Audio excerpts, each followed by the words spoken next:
Welcome back to the channel guys. आज हम लोगों के साथ फिर से है विशाल भैया और आज हम लोग एक ऐसा टॉपिक लेके डिस्कशन शुरू कर रहे हैं। एग्जैक्टली ये जो है ये हम लोग का एक सीरीज होने वाला है जिसमें हम लोग पूरा जो भगवत गीता है उसको हम लोग समझने का कोशिश करेंगे, वो भी एक इजी लैंग्वेज में जो कि हम लोग को इजी समझ में आ जाए।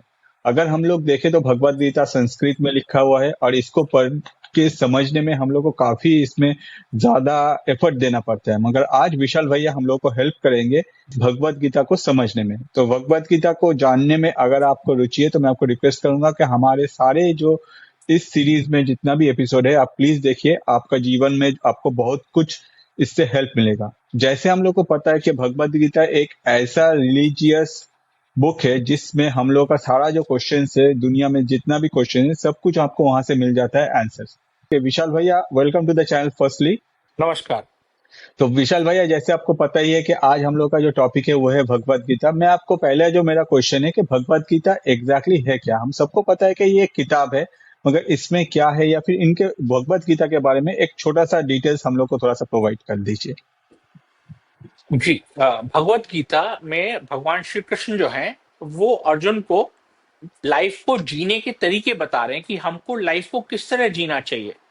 इसको उन्होंने 18 अध्यायों में बांटा है। 18 चैप्टर्स हैं जिसमें कुल 700 श्लोक हैं। हम्म। और जो पहला जो इसका अध्याय है वो है अर्जुन विषाद योग। अच्छा, तो आज के हम लोग अर्जुन विषाद योग से शुरू करें। हाँ जी। अर्जुन विषाद योग एग्जैक्टली है क्या या फिर इनके बारे में क्या डिटेल्स आप बोलना चाहेंगे हम लोग को।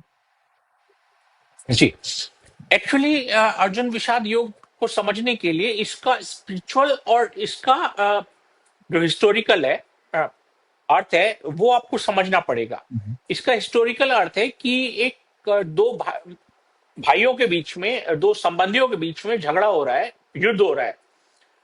तो उसमें जो है अर्जुन जो है जब देखते हैं दोनों सेनाओं के बीच में पहुंच के कि यार दोनों ही तरफ के लोग तो मेरे अपने लोग हैं हम्म। और मेरे युद्ध करने से जो है मेरे ही अपनों की हानि होगी। हम्म। करेक्ट। हम्म। तो उससे उनको जो है मन में विषाद हो गया, उससे उनको दुख हो गया। हम्म। और इसको स्पिरिचुअलिटी की तरफ से देखें अगर हम, हम्म। तो हमारे मन में जो है बहुत सारे अपनों को लेके युद्ध होते रहते हैं। हम्म। हम जिनसे अनजान होते हैं उनसे तो हमारे कोई युद्ध नहीं होते, हमारे जो अपने होते हैं। हम्म। तो हमारी जो कॉन्शियसनेस है उसको हम अगर भगवान श्री कृष्ण मान लें और अपने को दुखी मानते हुए हम अपने से अगर प्रश्न करते हैं तो हमारी कॉन्शियसनेस उसका क्या जवाब देती है, ये ही गीता है। एग्जैक्टली मतलब अर्जुन विषाद योग जो है उसमें यही कहा गया है। जी, तो अर्जुन। ये ही कहा गया है। नहीं, हाँ, ये समझने वाली बात है कि हम्म। अर्जुन विषाद युग, जब अर्जुन जो है हम्म। वो दुखी होके भगवान श्री कृष्ण से जो है वो अपने धनुष को भगवान के पैरों में रख के हम्म। और वो बैठ जाते हैं हम्म। कि महाराज ये तो दोनों तरफ में मेरे अपने भाईजन हैं, मेरे चाचा हैं, ताऊ हैं, मेरे मामा हैं, मेरे अपने रिश्तेदार हैं। हम जो है एक साम्राज्य पाने के लिए, एक धन पाने के लिए अगर अपनों को ही मारेंगे तो ये हम जो है बहुत बड़ा पाप करेंगे। अच्छा। तो उसके मन में जो है ये एक भावना उत्पन्न हुई कि जो है मैं अगर अपनों को मारूंगा, मैं अगर युद्ध करूंगा, मेरे युद्ध करने से मैं बहुत लोगों की जान ले लूंगा, तो उससे जो है कितनी हानि होगी, और वो हानि तो हम ही को होगी। हम्म। तो भैया मेरा जो करेक्ट। हाँ तो भैया मेरा जो क्वेश्चन है कि ऐसा सिचुएशन क्यों क्रिएट हुआ। मतलब अगर आप थोड़ा सा महाभारत में पीछे ये जो सिचुएशन क्रिएट हो रहा है इसको अगर हम लोग को थोड़ा सा समझाते हैं कि ऐसे क्यों सिचुएशन क्रिएट हो जाओ, अर्जुन को अपने तरफ से वो लड़ भी नहीं सकता, ऑन द अदर साइड उसको लड़ना भी पड़ेगा और वो भी अपनों के अगेंस्ट में। ये क्यों ऐसा सिचुएशन क्रिएट हुआ।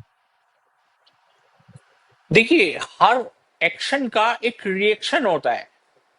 धीरे धीरे आप देखें, हमारे मन में बहुत सी चीजें इकट्ठी होती रहती हैं। आज मेरी जो है एक्स वाई जेड के साथ, मेरे अपने घर के किसी एक्स वाई जेड के साथ मेरी कुछ प्रॉब्लम हुई, तो उसने मुझे ओवर पावर कर लिया। मैं शांत होके चुपचाप बैठ गया। फिर थोड़े दिन बाद XYZ से जो है कुछ हुआ, मैं शांत होके बैठ गया। तो मेरे अंदर वो बहुत सारा एक बोलना चाहिए एक बातों का एक दिमाग में भंडार बैठ गया हम्म, कि यार हर बार ये, जबकि मैं सही होता हूं उसके बाद भी मुझे दब जाना पड़ता है। हम्म, अर्जुन लोग अपनी जगह पे सही रहते हुए भी उनकी सारी प्रॉपर्टी उनसे छीनी जा रही है, उनको सब तरीके से दबाया जा रहा है, उनको कभी लाक्षागृह में मार दिया जा रहा है, कभी उनके साथ जो है वो खाने में जहर दे के जो है भीम को पानी में डाल दिया गया, नदी में डाल दिया गया। तो ऐसा कुछ कुछ होते होते फिर लाक्षागृह हो गया, दूत ध्रुत खेला गया, आपका जुआ खेला गया।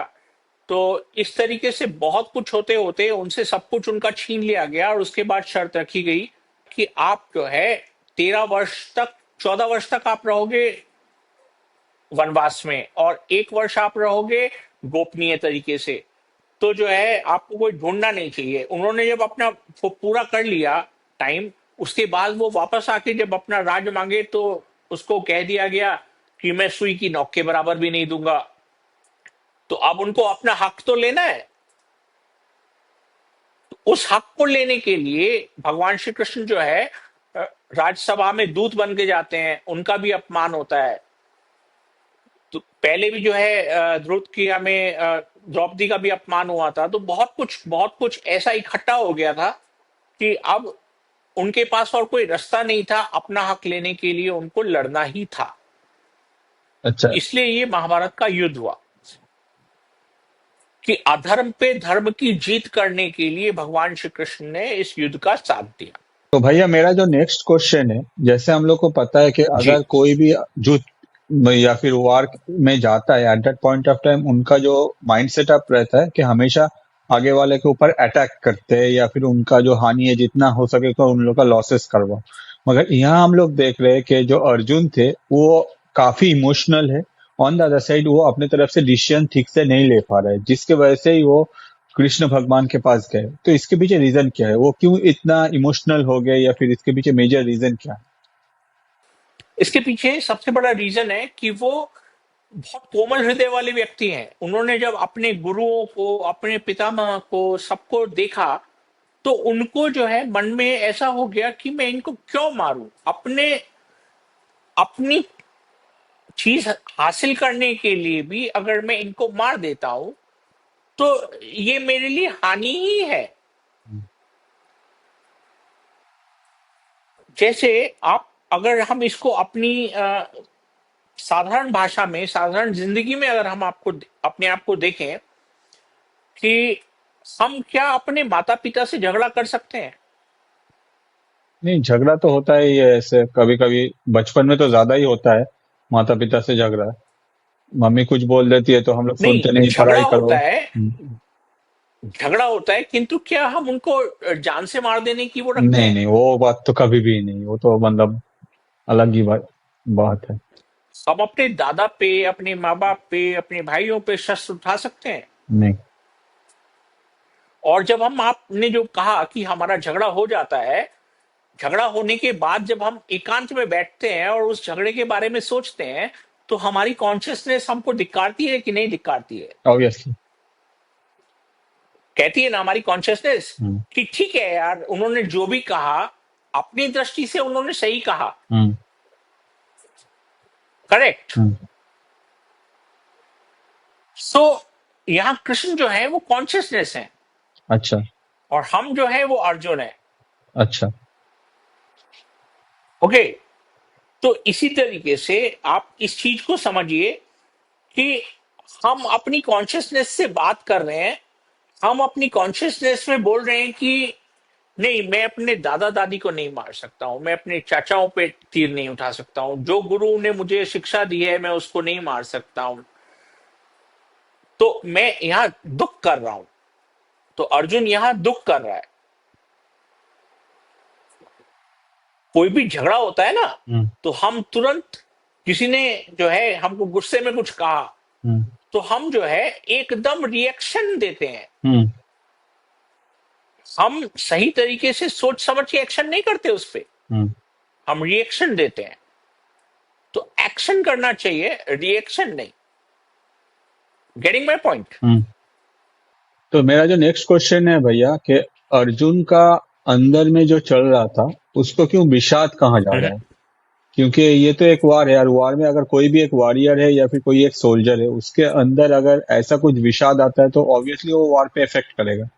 तो उसको क्यों विषाद कहा जाता है? मतलब ये जो अध्याय हम लोग मतलब डिस्कस कर रहे हैं ये है अर्जुन विषाद योग। तो अर्जुन के अंदर ये जो भी चल रहा है जी, इसको विषाद क्यों कहा जा रहा देखिए, यहाँ पे अर्जुन के अंदर जो चल रहा है वो एक कंफ्यूजन चल रहा है। है?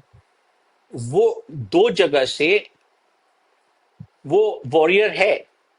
सबको पता है कि आज हमको महाभारत का एंड पहले से भी पता है कि पांडव ही जीते थे। हम्म। तो वो वीर था, हम्म। वो काया तो नहीं था। किंतु उसने पहले ये जानना जरूरी समझा कि जो हम लोगों को मारेंगे युद्ध में, वो जो है वो पाप तो नहीं है, कहीं हम अधर्म तो नहीं कर रहे हैं।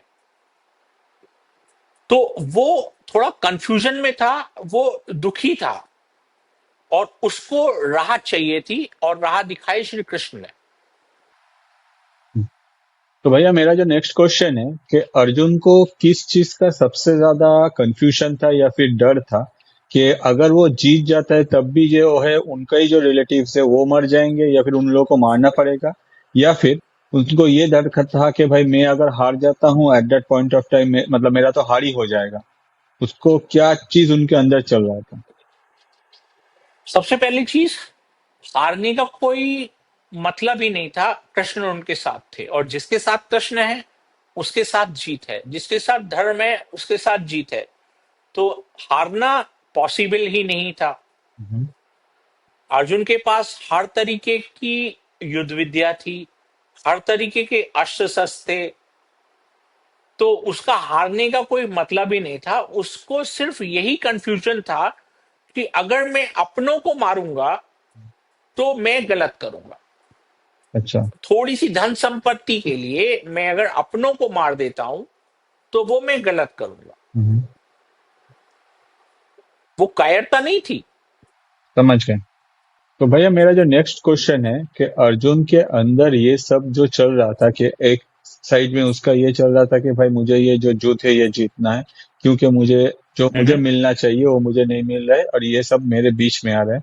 ऑन द अदर साइड अगर देखा जाए उसके ऑपोजिट में जो थे वो भी उनके अपने थे। तो क्या ये इससे हम लोग यही सीख सकते हैं कि हम लोग के डेली लाइफ में भी बहुत कुछ ऐसा प्रॉब्लम आ जाता है जब हम लोग डिसीजन नहीं ले पाते कि हम लोग को क्या करना चाहिए, कि अपना दिल का सुनना चाहिए या फिर अपना दिमाग का सुनना चाहिए? तो ये क्या ये चैप्टर ऐसा कुछ है जिसमें हम लोग इससे कुछ सीख सके कि जब हमारे जीवन में ऐसा कुछ प्रॉब्लम आए तो हम लोग इससे कुछ सीखे या फिर हम लोग को क्या डिसीजन लेना चाहिए? यही हम लोग को गाइडेंस मिल रहा है इस चैप्टर से। इस चैप्टर से हमें बहुत सारी गाइडेंस मिल रही है। इस टाइम हमको क्या गाइडेंस मिल रही है, आप सोचिए हम्म। कि दोनों सेनाएं खड़ी हुई हैं। हम्म। अर्जुन कृष्ण जी के पास रथ को बीच में ले जाने की विनती करते हैं, रथ को वो बीच में ले जाते हैं। इधर से जो है वो दोनों साइड के लोगों को देखते हैं। हम्म। तो दोनों सिचुएशन देख रहे हैं कि हमारे योद्धा कौन कौन है, हमारे जो दुश्मन हैं उनके योद्धा कौन कौन है, किसकी कितनी क्वालिटी है, क्या है। तो वो जो बीच में श्री कृष्ण भगवान खड़े हैं वो आपकी कॉन्शियसनेस है, और आपकी तरफ एक तरफ धर्म खड़ा है, एक तरफ अधर्म खड़ा है। और आप जो है अपने चीज को तोल रहे हैं कि क्या धर्म है और क्या अधर्म है। आप समझ रहे हैं? हम्म। आपने मुझे कुछ चोट दे दी हम्म। बहुत बड़ी। हम्म। अब मैंने क्या किया, तुरंत मैं आपको गाली देने लग गया, वो तो रिएक्शन हो गया। हम्म। किंतु क्या गाली देके कोई भी प्रॉब्लम को सॉल्व सॉर्ट आउट किया जा सकता है? नहीं। आपने एक डायलॉग भी सुना होगा कि किसी भी युद्ध को जीतने के लिए पहले उस युद्ध को मनोभूमि में लड़ा जाता है ना? हम्म। तब उस युद्ध की जीत होती है। हम्म। जब हम अपनी कॉन्शियसनेस में आके धर्म का साथ दे के धर्म के प्रति अग्रसर होते हैं, तो हमारी जीत जो है उसी क्षण तय हो जाती है। तो किसी भी चीज को आप बहुत सोच समझ के और दृढ़ निश्चय होके फिर उस काम को आप करना स्टार्ट कर दो, तो आप कभी भी हारोगे नहीं। सही है। आपको समझाने में सफल हो पा रहा हूं? ऑब्वियसली सफल हो रहा है, इसलिए तो अगर अगर हम में से जो कोई भी देख रहा है, अगर आपको ये देखने के बाद आपके मन में भी कोई क्वेश्चन है, तो आप डायरेक्ट कमेंट कर सकते हैं, जिसमें भैया आके आपको रिप्लाई कर देंगे। विशाल भैया का जो भी ज्ञान है इस बारे में, विशाल भैया आपका जो भी आपका क्वेश्चन है उसको पूरा क्लियर करने का कोशिश करेगा। तो भैया मेरा जो नेक्स्ट क्वेश्चन है, तो इसमें मैं आपको पूछना चाहूंगा कि जो कृष्ण भगवान थे, तो हम लोग को ऐसे ही पता है कि भाई कृष्ण भगवान को सब कुछ पता है, वो दुनिया में कहाँ क्या हो रहा है, क्या होने वाला है, वो सब कुछ उनको पता है। मगर इसमें वो क्यों अर्जुन को चुनते हैं आगे जाके कि वो ही लड़ाई करे, वो भी अपने अपनों के अगेंस्ट में, वो भी अपना जो है वो ही पाने के लिए। कृष्ण भगवान अर्जुन को ही क्यों चुनते हैं? हम्म। सबसे पहली बात, इसके पीछे सबसे बड़ा कारण है, कृष्ण भगवान जो है अर्जुन के प्रिय सखा है। हम्म। ठीक है, हमारी कॉन्शियसनेस हमारी सबसे बड़ी सखा होती है। हम्म। इसके पीछे एक राज और है कि कृष्ण जी सोए हुए थे, दुर्योधन भी जाता है और कृष्ण जी के पास कि जो है कृष्ण जी, मैं युद्ध, मतलब आप मेरी तरफ से युद्ध लड़िए। तो कृष्ण जी ने, वो तो सिरहाने बैठ जाता है। फिर अर्जुन आता है, वो कृष्ण जी के पैरों की तरफ बैठ जाता है। तो जब आंख खुलती है कृष्ण जी की, तो सबसे पहले अर्जुन को देखते हैं। तो अर्जुन से पूछते हैं कि अरे अर्जुन तुम कैसे? तो अर्जुन ने कहा कि हे नाथ, मैं आपसे कुछ मांगने आया हूं। तो दुर्योधन गुस्सा हो गया, मैं पहले आया था, मैं भी आपसे कुछ मांगने आया हूं। तो उन्होंने कहा कि देखो, मैंने तो पहले जो है अर्जुन को देखा, तो अर्जुन को बोलूंगा कि जो है भाई, अर्जुन पहले बताएगा। लेकिन एक चीज है कि मेरी जो सेना है वो मैं एक को दूंगा और दूसरे के साथ मैं रहूंगा, किंतु मैं जिसके साथ रहते हुए भी मैं युद्ध नहीं करूंगा, मैं शस्त्र नहीं उठाऊंगा। अच्छा। करेक्ट। तो अर्जुन ने कहा कि नाथ, मुझे तो आप ही चाहिए हो, आप युद्ध करो या नहीं करो, बस आप हमारे साथ रहना। हम्म। अब दुर्योधन बड़ा खुश हो गया हम्म। कि वाह, इसने तो कृष्ण को मांग लिया, वो तो शस्त्र भी नहीं उठाएंगे, हम्म। और इनकी तो जो है करोड़ों की सेना है, हम्म। करोड़ों लोगों की सेना है। तो बड़ा खुश होके, ठीक है फिर आप जो है मुझे जो है अपनी सेना ही दे दो, हम्म। ये कह के और हाथ जोड़ के वो चला गया। हम्म। तो अर्जुन के साथ वो इसलिए भी थे। अच्छा। देखिए, अगर इसको हम स्पिरिचुअल नजर से समझें, हम्म। तो यहाँ पे अर्जुन कॉन्शियसनेस को मांग रहा है हम्म। कि मैं जो भी काम करूंगा बहुत कॉन्शियसली करूंगा। हम्म। करेक्ट। और यहां भी दुर्योधन लालच कर रहा है सही बात है, क्या मुझे पूरा सेना मिल गया, वो भी कि इतना पावर मिल गया, अब तो मैं ही जीत जाऊंगा। अब तो मैं ही जीत जाऊंगा। तो भैया मेरा जो लास्ट क्वेश्चन है कि ये जो टोटल मतलब जो महाभारत में सब कुछ हो रहा है, उसके बीच में अचानक से हम लोग देख रहे हैं कि जब ये युद्ध शुरू हुआ, उस टाइम में जो कृष्ण भगवान है वो अर्जुन के साथ रहे और उनको पूरा गाइड करता रहा। तो इससे हम लोग क्या सीख सकते हैं कि हम लोग का मतलब हम लोग का लाइफ में भी बहुत सारा प्रॉब्लम आता है, बहुत कुछ आता है, हम लोग हताश हो जाते हैं। तो हम लोग ये जो गाइडेंस है, ये गाइडेंस से या फिर इससे हम लोग अपने लाइफ में कैसे इसको इसको इम्प्लीमेंट कर सकते हैं या फिर क्या सीख सकते हैं? अगर हम इसको सही तरीके से समझें, तो हमको ये समझना चाहिए कि आप अगर अपनी आंख बंद करके सांस, गहरी सांस लीजिए हम्म। और अपने मन में कोई भी प्रश्न कीजिए, आपको उस प्रश्न का उत्तर मिलता है कि नहीं मिलता है? बोलिए, आपको उस प्रश्न का उत्तर मिलता है कि नहीं मिलता है? हर टाइम नहीं मिलता है, मगर कुछ तो कंफ्यूजन भी रह जाता है, कुछ कुछ तो क्लियर हो जाता है ऐसे ही। मैक्सिमम आपको क्लियर होगा अगर आप बहुत कॉन्शियसली कोई भी अपनी जिंदगी जी रहे हैं। हम्म, तो जब हम आप एक चीज को समझिए कि मान लीजिए मैं चोरी कर रहा हूं। हम्म, चोरी करते हुए एकदम मेरे मन में आता है यार चोरी करना गलत है। हम्म। आता है कि नहीं आता है? आ ही सकता है। एक बार दो बार तो आता ही है, तीसरी बार जो है अरे नहीं ठीक है कुछ नहीं होता है, मैं चोरी करके ले जाता हूँ, देखा जाएगा जो भी कुछ होगा। हम्म। तो जो दो बार आवाज आई थी कि चोरी करना गलत है, वो क्या था? वो मेरा कॉन्शसनेस। कॉन्शियस मुझे कह रहा था, वो मेरे भगवान श्री कृष्ण मुझे समझा रहे थे कि बेटा ये मत ये करो, जो तू कर रहा है ये गलत है। ये मत कर। हम्म, और मजे की बात ये है कि जो चीज आप चोरी करके ला रहे हो ना, हम्म, एक्चुअली भगवान ने पहले से ही उसको आपके नाम किया हुआ है। हम्म, आप अगर चोरी नहीं भी करोगे हम्म, तो वो घूम फिर के आपके पास आ ही जाएगी किसी तरीके से। हम्म, आप देखिए, आपकी बहुत सी चीजें आपकी इच्छा होती है यार ये मैं खरीद लूं, ये मैं खरीद लूं, तो नहीं खरीदते, किसी वजह से नहीं खरीदते। लग रहा है कि यार क्यों खरीदें, फिर लग रहा है कि यार बेकार में पैसा वेस्ट करेंगे, लग रहा है कि पैसा नहीं है। तो पता चलता है वो कहीं ना कहीं से आपके पास गिफ्ट रूप में ही आ जाता। होता है ना? ऑब्वियसली होता है। जिस चीज की तरफ हमारा मन आकर्षित होता है, हम्म, तो अगर एक हमारा मन जो है, हमारी आत्मा का खिंचाव है किसी चीज की तरफ, हम्म, वो चीज आपके पास आ ही जाती है। हम्म, तो इस चीज में भगवान श्री कृष्ण कह रहे हैं कि जो काम भी करो, धर्म और अधर्म दोनों पलड़ों पे अपनी बात को रख के देख लो, जो जहां से आपको समझ आ रहा है कि नहीं ये मैं सही कर रहा हूं। अब आप एक चीज देखिए, भगवान जो राम थे, उन्होंने अपने पिता की इच्छा का सम्मान करते हुए 14 साल वन में चले गए थे। हम्म, वो धर्म है। हम्म, किंतु जो प्रहलाद हैं, उनको बार बार वो कहा जा रहा है कि तुम मुझको अपना, अपने बाप को भगवान मानो। और वो कहते हैं नहीं, नारायण ही भगवान है।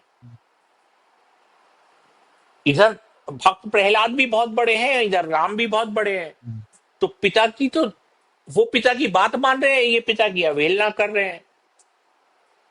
तो जहां आपके पिता सही हैं, उनका आदर करो, उनकी बात को मानो, उनकी हर इच्छा को पूर्ण करो। किंतु अगर वो अधर्म कर रहे हैं, तो आप उनको एटलीस्ट एक बार कह सकते हो कि पिताजी नहीं, ये थोड़ा सा गलत है। किंतु ये नहीं कि सबके सामने आप बोल रहे हैं। हम्म।